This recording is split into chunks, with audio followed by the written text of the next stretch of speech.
Good afternoon, everyone. Today I'm going to teach you multiplexer. Okay, what is multiplexer? Multiplexer is also represented as MUX.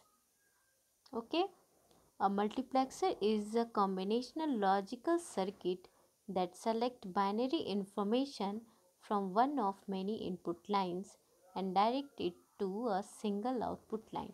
It means multiplexer एक combinational circuit है जो बहुत सारे input से सिर्फ एक input line को select करता है और उसको डायरेक्टली प्रोवाइड करता है आउटपुट में. ठीक है. The selection of a particular input lines is controlled by the select line. ठीक है. जो इनपुट मेरा सेलेक्ट करके आउटपुट पे प्रोवाइड करता है वो हम लोग सेलेक्शन लाइन के थ्रू करते हैं. ठीक है. Multiplexer is also known as data selector, many to one circuit, many into one. ठीक है. इट मीन्स हम लोग जो मल्टीप्लेक्सर है उसको हम लोग data selector, many to one circuit और मेनी इंटू वन भी बोल सकते हैं. ठीक है. तो सिंपल ये मेरा ब्लॉक डायग्राम है मल्टीप्लेक्सर का. ठीक है. तो मल्टीप्लेक्सर जो होता है वो 2n इंटू 1 होता है. ठीक है. इट मीन्स इसका सिर्फ और सिर्फ एक आउटपुट होता है, सिर्फ एक आउटपुट होता है और 2n इनपुट्स होता है. मीन्स यहाँ 2n इनपुट्स एंड 1 आउटपुट्स होता है. ठीक है. इस पे n number of selector lines होता है. ये जो n है वो मेरा क्या होता है, सेलेक्टर लाइंस. ठीक है. अब यहाँ पे हम लोग लिखा हुआ है क्या, नंबर ऑफ़ इनपुट्स क्या होगा. ये नंबर ऑफ़ इनपुट्स इस पे 2n हो सकता है या उससे कम हो सकता है, लेकिन कभी भी इससे ज़्यादा नहीं होगा. ठीक है. नंबर ऑफ़ सेलेक्ट लाइंस क्या होता है, n होगा. ठीक है. नंबर ऑफ़ आउटपुट क्या होगा, सिर्फ और सिर्फ 1. ठीक है. तो सिंपली हम लोग मल्टीप्लेक्सर को मेनी इंटू 1 भी बोलते हैं. ठीक है. तो जो मेरा मल्टीप्लेक्सर है वो मेरा मोस्ट वाइडली कॉम्बिनेशनल सर्किट है. ठीक है. ये एग्ज़ाम पर्पस के व्यू से भी बहुत ज़्यादा इम्पॉर्टेंट है क्योंकि ये एग्ज़ाम में हमेशा इससे क्वेश्चंस पूछे जाते हैं. ठीक है. How to design 4x1 multiplexer, 16x1 multiplexer. ठीक है. तो इसका सिंपली 4 टाइप्स होगा. पहला क्या होगा, 2:1 मल्टीप्लेक्सर. दूसरा क्या होगा, 4:1 मल्टीप्लेक्सर. तीसरा क्या होगा, 8:1 मल्टीप्लेक्सर. फोर्थ क्या होगा, 16:1 मल्टीप्लेक्सर. ठीक है.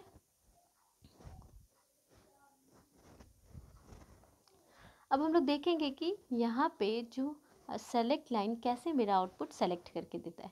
ठीक है. तो ये जो मेरा सिंपल है क्या, सेलेक्ट लाइन, और ये मेरा इनपुट. मीन्स जो मेरा आउटपुट होगा वो इस पे डिपेंड करेगा. मीन्स अगर हम इस पे वैल्यू देंगे तो ये जो आउटपुट है यहाँ से कनेक्ट होके इस तरह से स्लाइडिंग होता है और कनेक्ट होके आउटपुट हमको प्रोवाइड करता है. इट मीन्स अगर हम यहाँ 2 इनपुट है, अगर हम 0 दे देंगे इट मीन्स ये क्या है, इसका वैल्यू क्या होगा, 0 है. इट मीन्स ये पहला वाला 0 टर्म को यहाँ पुट कर देगा. ठीक है. नेक्स्ट हम लोग देखेंगे डिज़ाइनिंग मस्क. ठीक है. मल्टीप्लेक्सर को हम लोग कैसे डिज़ाइन करते हैं. ठीक है. अब नंबर ऑफ़ गेट्स कितने लगेंगे उस पर. ठीक है. कैसे हम लोग डिज़ाइन करेंगे वो हम लोग अभी पढ़ेंगे. नेक्स्ट देखिए नंबर ऑफ़ गेट्स. तो जो मेरा एंड गेट है वो मेरा 2n. इट मीन्स जितना इनपुट रहेगा उतना एंड गेट हम लोग यूज़ करेंगे टू रिप्रेजेंट द इनपुट्स. ठीक है.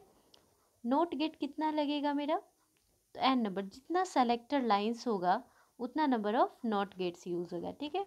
तो not gate use as a selector to connect inputs to output. ठीक है. लास्ट हम लोग का क्या लगेगा, 1 और गेट. ठीक है. तो 1 or gate only use to collect the inputs. ठीक है. तो ये मेरा ओवरऑल था मल्टीप्लेक्सर के बारे में. नेक्स्ट हम लोग एक एग्जांपल देखेंगे.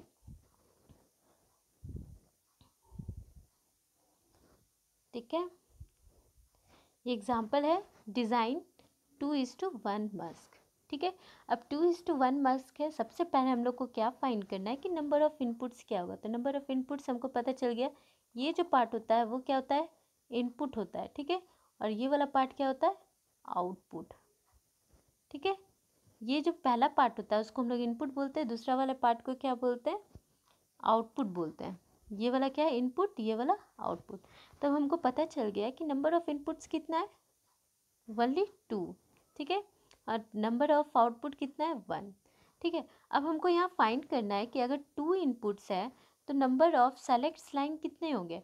तो हम लोग जानते हैं कि 2n होता है मेरा इनपुट, और ये जो n है वो मेरा क्या है सेलेक्ट लाइन।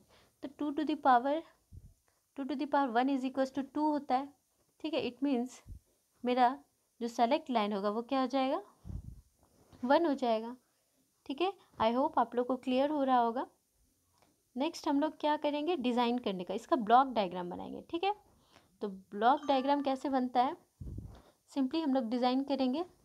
तो इधर साइड इनपुट डालेंगे, मीन्स ये दोनों इनपुट है, तो दो इनपुट को हम लोग I0 I1 से डिनोट कर दिए, ठीक है। नेक्स्ट हम लोग एक आउटपुट है तो आउटपुट को यहाँ लिख दिए, और एक मेरा, तो जैसे हम लोग यहाँ फाइंड किए कि नंबर ऑफ सेलेक्ट लाइन 1 होगा तो सिर्फ एक सेलेक्ट लाइन S0 लिख दिए, ठीक है। तो ओवरऑल ये मेरा ब्लॉक डायग्राम है, ठीक है। अब डिज़ाइनिंग देखेंगे, डिज़ाइनिंग करने के लिए हमको इस पर क्या क्या ज़रूरत पड़ेगा। तो सिंपल हम क्या बताए थे कि जितना नंबर ऑफ इनपुट्स होगा उतना हमको एंड गेट लगेगा, ठीक है। तो 2 एंड गेट का रिक्वायर्ड होगा, ठीक है। फिर इस पे देखिए नंबर ऑफ सेलेक्ट लाइन कितना है 1, तो 1 नॉट गेट यूज़ होगा, ठीक है। फिर नंबर ऑफ आउटपुट कितना है 1, इस पे तो कितना यूज़ होगा 1 or gate required to design 2 to the power 2:1 मास्क, ठीक है। अब हम लोग को ये पता चल गया कि कितना गेट रिक्वायर्ड होगा। अब हम लोग क्या करेंगे, नेक्स्ट बनाएंगे ट्रुथ टेबल, ठीक है। ट्रुथ टेबल हम लोग क्या करेंगे, सेलेक्ट का बनाएंगे और एक आउटपुट बनाएंगे, ठीक है। तो ट्रुथ टेबल देखिए, ये जो मेरा मल्टीप्लेक्सर है वो एक कॉम्बिनेशनल सर्किट है। तो जो मैं स्टार्टिंग में पढ़ाई थी, कॉम्बिनेशनल सर्किट को डिज़ाइन करने के लिए सबसे पहले हम लोग को क्या करना होता है, उसका जो डिज़ाइनिंग प्रोसीजर को फॉलो करना होता है। तो डिज़ाइनिंग प्रोसीजर क्या था मेरा, सबसे पहला क्या था कि हमको डिटरमाइन करना है नंबर ऑफ़ इनपुट्स कितने होंगे, नंबर ऑफ़ आउटपुट्स कितने होंगे, ठीक है। फिर उसके बाद हम लोग ट्रुथ टेबल से उसको फाइंड करते थे। तो ट्रुथ टेबल के बाद हम लोग एक बूलियन एक्सप्रेशन निकालते थे, ठीक है। तो बूलियन एक्सप्रेशन निकालने के बाद उसको लॉजिकल डायग्राम से रिप्रेजेंट करते थे, ठीक है। तो इस केस में हम लोग number of inputs and output find कर चुके हैं, ठीक है। उसके बाद हम लोग एक ट्रुथ टेबल फाइंड किए, फिर उसका जो आउटपुट होगा बूलियन एक्सप्रेशन मेरा क्या हो जाएगा, इसको देखिए ये वाला टर्म क्या है S0 बार I0 प्लस क्या होगा इसका नेक्स्ट वाला का S0 I1, ठीक है। तो ये मेरा क्या हो गया ओवरऑल बूलियन एक्सप्रेशन, ठीक है। ये मेरा बूलियन एक्सप्रेशन हो गया। नेक्स्ट हम लोग क्या देखेंगे, इसका लॉजिकल डायग्राम, ठीक है। तो ये मेरा लॉजिकल डायग्राम बनाने से पहले ही देखिए ये मेरा क्या है बूलियन एक्सप्रेशन है, ये मेरा बूलियन एक्सप्रेशन, ठीक है। तो बूलियन एक्सप्रेशन क्या बोल रहा है S0 I0, इट मीन्स सबसे पहले हम लोग क्या बोला है कि 2 एंड गेट लगेगा। इट मीन्स सबसे पहले एक एंड गेट ले लिए, दूसरा एंड गेट ले लिए, ठीक है। तो दोनों एंड गेट में एक एक इनपुट डाल दिए, एक I0 डाले, एक I1 डाल दिए, ठीक है। नेक्स्ट हम लोग को क्या करना है, उस पर देखिए I0 के साथ क्या है S0 बार, ठीक है। तो एक S0 सेलेक्ट लाइन का एक इनपुट बनाए, ठीक है। सेलेक्ट लाइन के लिए एक लाइन हम लोग ड्रॉ किए, उस लाइन से हम लोग दूसरा नॉट गेट निकाल के S0 बार बनाए, ठीक है। तो सबसे पहला एंड गेट का इनपुट क्या होगा S0 बार एंड क्या होगा I0, तो जिससे मेरा ये वाला पहला टर्म बन गया, ठीक है। नेक्स्ट हम लोग क्या किए, नेक्स्ट वाले के लिए देखिए, नेक्स्ट वाला I1 लिए हैं, इस I1 पे भी हम लोग क्या किए हैं एक एंड गेट लगाएं, और ये S0 है, यहाँ पे सेकंड वाला एंड गेट के लिए क्या है S0 I1, ठीक है। तो S0 को हम लोग डायरेक्टली यहाँ ले लिए और I1 को लेके एक बना दिए, ठीक है। लास्ट में एक हम लोग 2 एंड गेट यूज़ कर लिए, 1 नॉट गेट यूज़ कर लिए, ठीक है। अब हम लोग देखेंगे एक और गेट। तो और गेट क्या होता है कि सारा जितना भी हम लोग का इनपुट्स है सब सारे इनपुट्स को कलेक्ट करके एक फाइनल आउटपुट प्रोवाइड करता है मेरा मल्टीप्लेक्स है। तो सिंपली जितना भी इनपुट मेरा एंड गेट से आ रहा है उसको क्या किया, कलेक्ट करके फाइनल आउटपुट प्रोवाइड कर दिया। तो ओवरऑल ये मेरा क्या था 2 to the power 1 mask logical diagram. I hope आप लोग को समझ में आया होगा।